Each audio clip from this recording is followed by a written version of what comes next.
Jakarta Podcast. Kembali lagi sama saya Hilda. Setelah mulu ya. Kemarin kan ngobrolin soal rekrutmen, lagi-lagi kali ini ngobrolin soal rekrutmen sama rekrutmen officer. Samping saya ini, silakan perkenalkan diri. Hai, selamat sore semuanya. Saya Amber dari tim Jakarta 1. Dan untuk saat ini saya sebagai rekrutmen officer dan spesialis perbankan. Oke, terima kasih Mbak Ambar.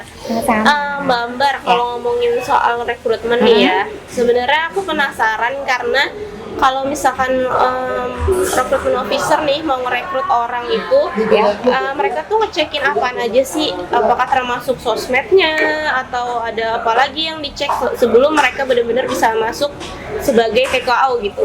Oke, kalau untuk di perbankan sih yang paling utamanya adalah selain CV-nya dia harus oke, dan pengalaman salesnya udah ada gitu. BI-nya harus bagus. BI checking. BI checkingnya harus bagus. Jadi nggak boleh ada call 1, 2, 3, 4, 5 gitu. Jadi yang kalau yang banyak tanggungan atau segala macam yang mohon maaf nggak bisa gabung di perbankan. Itu gitu. Ngaruh ya? Itu ngaruh. Kenapa ngaruhnya? Ya ibaratnya gini ya. Kenapa sih lo perbankan tapi kok lo punya utang sih gitu loh. Gitu. Itu sih. Bisa jelasin nggak sih BI checking itu apa sebenarnya Mbak Ambar? Kenapa itu penting sama dalam rekrutmen gitu? Kalau untuk di perbankan, BI itu sebagai apa ya? Ibaratnya tuh kayak bendera gitu. Kalau nggak, ibaratnya ini putih nih atau hitam nih, gitu sih. Sebagai inisial si pelamar. Gitu. Itu emang benar-benar udah ketentuan OJK ya. Kalau misalnya di perbankan itu BI-nya memang harus bagus. Kapan mereka putih, kapan mereka merah, itu apa sih maksudnya? Jadi kalau misalnya di perbankan itu masa call itu apa? Masa call itu apa? Kolektivitas debitur gitu loh. Jadi itu ada beberapa tahun gitu loh. Untuk pemutihannya kurang lebih tuh sekitar setahunan ya. Kayak gitu baru namanya tuh bagus kalau memang dia ada jejak pembayaran atau tunggakan yang akhirnya mereka tuh nggak bisa bertanggung jawab untuk itu gitu. Kapan mereka jadi bendera merah gitu? Kalau misalnya di bendera merah berarti melambangkan udah nggak bisa nih gitu. Itu kalau misalnya udah call 5 itu pasti udah nggak bisa. Call 5 itu artinya apa? Berarti ibaratnya udah lebih dari 5 bulan. Gitu. Udah lebih dari 5 bulan nunggaknya ya, kayak gitu ya. Dan banyak di mana-mana tuh. Selain bendera putih, maksudnya dari bendera putih ada jejak, ada tahapan lagi nggak? Ada bendera apa kayak gitu, masih biasanya ada misalkan gitu.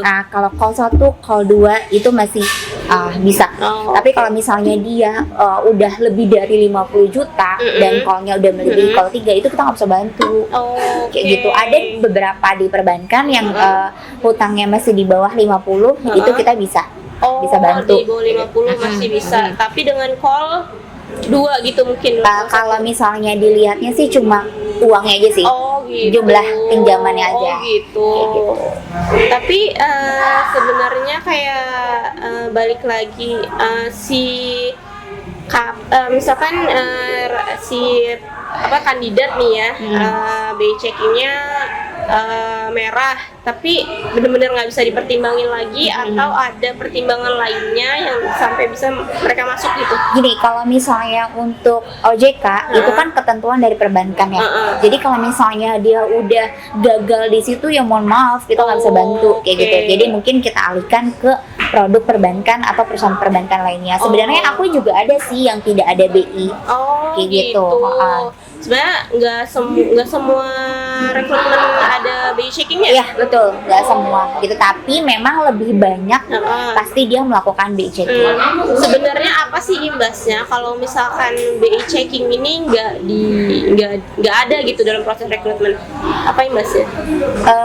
Kalau itu kayaknya sih ini ya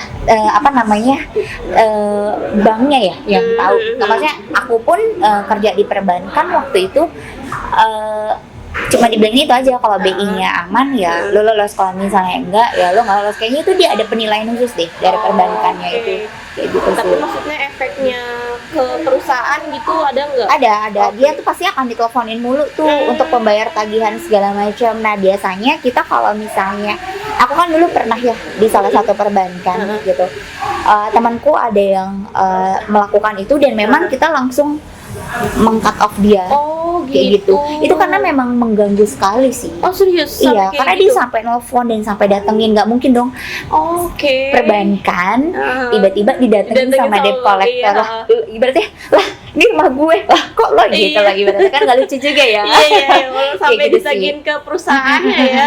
Bahkan perusahaan-perusahaan lain yang mungkin bukannya perbankan sekarang kayaknya ada deh BC, iya bener sih, ada sih. kayak gitu. Tahu aku juga gitu. Maksudnya dia tuh lebih apa ya, kalau dibilang tuh lebih menjaga Ya, itu perusahaan, benar. nama baik perusahaan. Jadi kan kalau misalnya karyawannya terlalu banyak hutang, itu kan mengganggu nama baik si perusahaan itu sendiri kan. Oke. Kalau menurut aku sih, bukan menurut ya, beberapa cerita gitu di perusahaan temanku yang non perbankan juga gitu. Kalau misalnya ada salah satu karyawannya yang ketahuan apa namanya minjam terus Iya. nggak bayar, akhirnya datang debt collector untuk Betul, datang ke betul, kantornya, itu kena SP. Wow, sampai Kayak kena gitu. SP. Iya, sampai kena SP. Ada SP-nya segala. Ada SP-nya segala.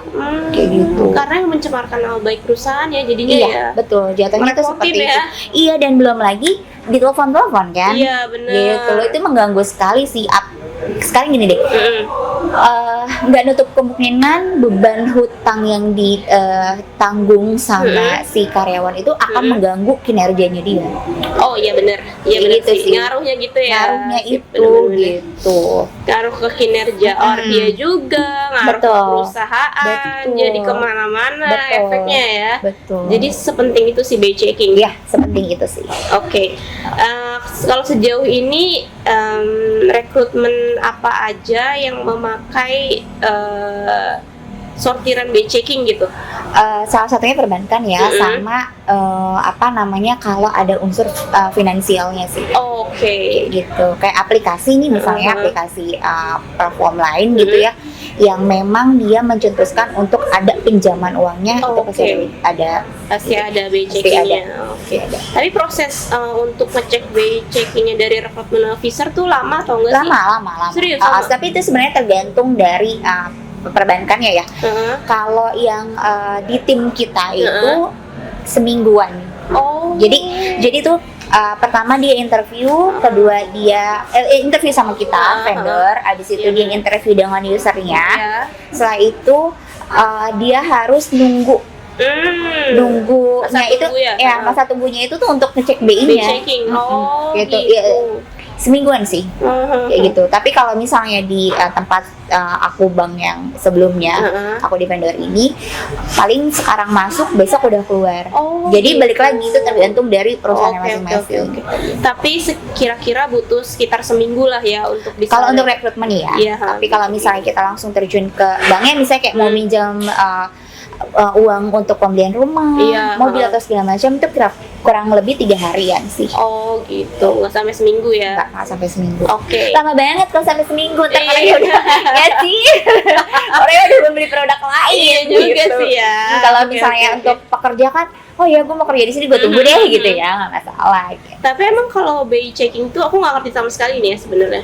Kalau BI checking itu apakah limit uangnya atau sebenarnya penunggakan berapa lamanya? Penunggakan pasti. Sebulan aja nunggak itu udah ada notice dari si perbankannya. Apalagi kalau dia udah melewati 2 bulan, aduh itu pasti bakalan dering teleponku. Dering telepon. itu selalu itu, makanya aduh ngeganggu banget ya. Oke. Tapi kalau limitnya berapa utangnya gitu enggak? Enggak. Mau lo limitnya 100 juta kayak per gitu. bulan, kalau lo sanggup dan lo nggak pernah telat, enggak gitu. nggak masalah. Gitu. Oke, baru tahu. Dan itu akan lancar. Apalagi kalau misalnya untuk kartu kredit ya, kasus kartu kredit misalnya di bulan ini total tagihannya itu ada 16 juta. sedangkan kita cuma punya uang 5 juta, minimum paymentnya 3 juta misalnya. Ya udah kita bayar minimum paymentnya dan itu lancar, walaupun kalau kita lihat pembukuan amal ya, orang-orang perbankan tuh bilangnya pembukuan amal. Kalau misalnya kita lihat pembukuan amal itu banyak banget tanggungan kita gitu kan, tapi per bulannya kita bisa membayar minimum payment, itu udah aman. Berarti intinya si BI checking itu ngecek berapa lama penunggakan ya? Iya betul, berapa lama penunggakan. Oke, terus kemudian kalau selain si BI checking itu ada lagi nggak sih yang dicek-cekin sama recruitment officer nih ketika mau ngerekrut orang gitu? Ya kayak biasanya kan kita lihat dari CV ya, terus habis itu paling itu aja sih, BI udah, terus sama kinerja dia gimana? Oke, itu kan tadi dari BI checking kan, BI checking. Selain itu ada lagi nggak sih kayak pengecekan lainnya, mungkin ya dokumen-dokumennya apa lagi deh? SKCK kepolisian itu sih, gitu apakah dia pernah terlibat kriminalitas atau tidak? Oke. SKCK tuh sepenting, maksudnya penting banget gak? Apa penting. Setiap rekrutmen ada itu? Iya, ada. Iya, itu diwajibkan. Kalau misalkan nggak ada, apa akibatnya? Balik lagi, itu adalah tanggung jawab kita sebagai vendor. Maksudnya kok pembunuh lo pekerjakan, gitu ya kan. Jadi kita memang butuh SKCK itu.